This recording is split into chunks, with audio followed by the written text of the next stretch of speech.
Ogni popolo esprime la propria identità attraverso la lingua, attraverso le parole.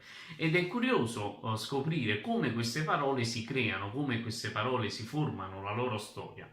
Per esempio, la parola fazzoletto in italiano deriva da fazzuolo. Il fazzuolo era un pezzo di stoffa che si chiamava così perché veniva posto sulla faccia, quindi da faccia fazzuolo. In napoletano no, in napoletano lo stesso oggetto viene descritto in modo del tutto diverso, perché l'italiano dà importanza al luogo dove viene posto il pezzo di stoffa. Il napoletano no, il napoletano pone la sua importanza su cosa viene messo dentro al pezzo di stoffa e per questo, inesorabilmente, l'ha dovuto chiamare muccatura.